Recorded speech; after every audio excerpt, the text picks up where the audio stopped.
மேஜூர் supreme power tech Pongal விழா கால சலுகையாக அவர்களிடம் வாங்கும் பேட்டரிகளுக்கு 10 முதல் 15% வரை தள்ளுபடி விலையில பேட்டரி விற்பனை செய்யறாங்க. இந்த அரிய வாய்ப்பினை பயன்படுத்தி உங்க வீட்ல உடனடியாக இன்வெர்டர் பொருத்தி தடையில்லா மின்சாரத்தை பெற்றிடுங்க. மேலும் விவரங்களுக்கு 9840012088 மற்றும் 8825973233 என்ற எண்ணிற்கு கால் செய்யுங்கள். சுப்ரீம் பவர் டெக், மேஜூர் காவல் நிலையம் எதிரில். நீங்க புது லேப்டாப் கம்ப்யூட்டர் வாங்க போறீங்களா? இல்ல உங்க லேப்டாப் கம்ப்யூட்டர் சரி செய்யணுமா? மீஞ்சூர்ல இருக்க ஸ்மார்ட் சிஸ்டம்க்கு கால் பண்ணுங்க. 04427935803, மொபைல் 9962194022. என் பேர் ரவிக்குமார். கார்னோடையில் தான் இருக்கிறேன் நான். ஆக்சுவலாக அந்த ஒயின் ஷாப்புன்ற ஒரு போன தீர்மானத்தில் வந்து 4 முறை தீர்மானம் போட்டு தீர்மானத்தை நிறைவேற்றாத ஒரு தீர்மானம்னு சொல்லி ரொம்ப, அதாவது போர்க்கால அடிப்படையில் நாங்கள் சரி செய்திருவோம். அதுக்கு ஒரு 3 தீர்மானம் 5 தீர்மானம் கேட்டிருந்தாங்க. 3 தீர்மானம் போட்டிருக்கிறாங்க போன கிராம சபாவில். போட்டதில் 2 வந்து ஒரு குப்பை எடுக்கணும்னு சொல்லி ஒன்றும், ஒரு குளத்தை ஒன்று ரெடி பண்ணணும்னு சொன்னதையும் செய்கிறதா சொல்லிட்டாங்க. 3வதாக டாஸ்மார்க்கு கேட்டதுக்கு அந்த துறைக்கு நாங்கள் சொல்லிட்டோம் அப்படின்ற வார்த்தையை மட்டும் சொல்கிறாரே தவிர, அந்த டாஸ்மார்க்கிட்ட இருந்து என்ன, அந்த துறையிலேருந்து எங்களுக்கு என்ன பதில் வந்ததுன்றது கேட்டால் அவங்ககிட்ட சொன்னோம், அது வேலை தான் எங்கள் வேலை, மற்ற வேலைலாம் எங்களுக்கு கிடையாதுன்ற அளவுக்கு தான் ஸ்டேட்மெண்ட் கொடுக்குறாரு. அதான் சொன்னேன், போன கிராம சபாவில் தீர்மானம் போட்டதை அடுத்த கிராம சபாவில் பப்ளிக்கு கேட்பாங்கன்றது கூட புரிஞ்சிக்காத ஒரு அதிகாரிகள் தான் இன்றைக்கி வேலை செய்துட்டு இருக்கிறாங்க. அடுத்த தீர்மானத்தில் கேட்பாங்க, அதுக்கு உண்ட பதில். இப்போ குளம் வந்து கான்ட்ராக்ட் விட்டுட்டோம், இன்னும் வேலை தான் ஆரம்பிக்கலைன்ற வார்த்தையை சொல்கிறா போல், இந்த ஒயின் ஷாப்பை நாங்கள் எடுக்க போகிறோம், இத்தனாம் தேதி எடுத்துருவோம், இந்த மாதத்தில் எடுத்துருவோம்னு ஏதாவது ஒரு பேருனா துறைக்கு கொடுத்துட்டோம். அப்போ அந்த துறை கூட என்ன ஆகுனா, ஒரு கிராம சபாவில் மறுபடியும் கேட்பாங்க, அதுக்கு உண்டான பதில் சொல்லணுன்ற அளவுக்கு கூட இன்றைக்கி டாஸ்மார்க்கு அந்த துறையை வேலை செய்யலைன்றது தான் அர்த்தம். அப்போ பப்ளிக்கை எந்த அளவுக்கு மதிக்கிறாங்கன்றதுக்கு இது ஒரு சான்று. ஒரு தீர்மானத்துக்கு அடுத்த கிராம சபா தீர்மானத்தில் அது கேள்வி கேட்பாங்க, அந்த பப்ளிக்கு பதில் சொல்லணுன்றது கூட ஒரு கவர்மெண்ட்டுக்கு தெரியாதா, அந்த துறையில் இருக்கிற அதிகாரிகளுக்கு தெரியாதான்றத இந்த பப்ளிக் இந்த காரோட சார்பாக நான் கேட்குறேன்.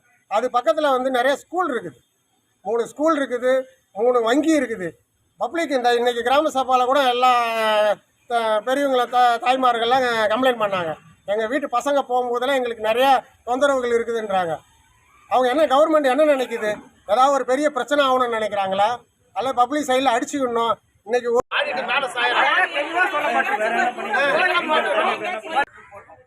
நீங்கள் சொன்ன போல 3 போட்டுருந்தது, அதில் 2 டாஸ்மார்க்ன்றது இன்னைக்கு எல்லா பசங்களுக்கும், ஸ்கூலுக்கு போகிற பசங்களுக்கு இன்னொரு டிபார்ட்மெண்ட் அந்த டிபார்ட்மெண்ட் யாருன்னு சொல்லி வர சொல்லுங்க.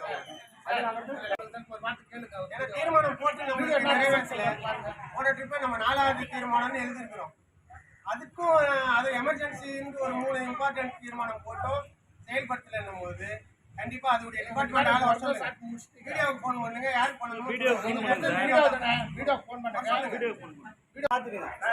நான் என்ன சொல்றேன், நடுவில் இருக்கிறது 3 நாள் தீர்மானம் போட்டுட்டு போனோம். அரசாங்கம் என்ன சொல்லுது, போஸ்டல் வேலை செய்யறாங்க, இவங்க வேலை செய்யறாங்க, போஸ்டல் வேலை செய்யறாங்க, மாத்தி விடுறதா உங்களோட வேலை. எங்களுக்கு பதில் வேணும் சார். போன தீர்மானத்துல எமர்ஜென்சி அதுக்கு நீங்க யார்கிட்ட கேட்க சொல்றீங்க சார்? நீங்க உங்க பதில்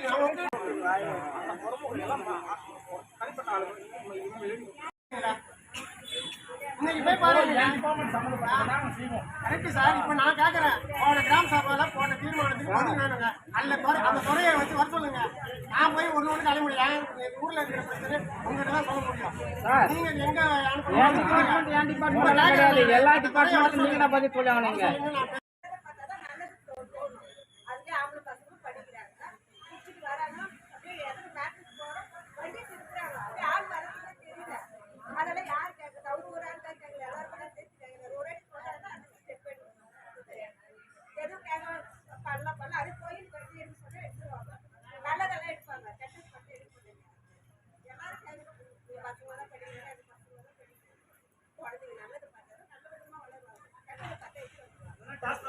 என்ன தீர்மானம் போட்டாலும் அவங்க செயல்படுத்த மாட்டாங்க.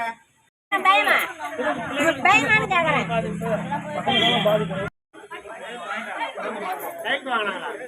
அதுக்கு என்ன எழுத மாட்டாங்க, எதுவுமே எழுத மாட்டாங்க. உட்காருங்க அப்படியே. நீ வாங்கிட்டு வந்துருப்பா. அம்மா, அவங்கெல்லாம் பப்ளிக் யாரும் வரது இல்லையே. அவங்க யாராவது வேலைக்கு வந்தா பப்ளிக் வருவாங்க. பப்ளிக் வச்சு நடத்துறீங்களா? உட்காந்து போட்டோ எடுத்து நியூஸ்ல போடணும்.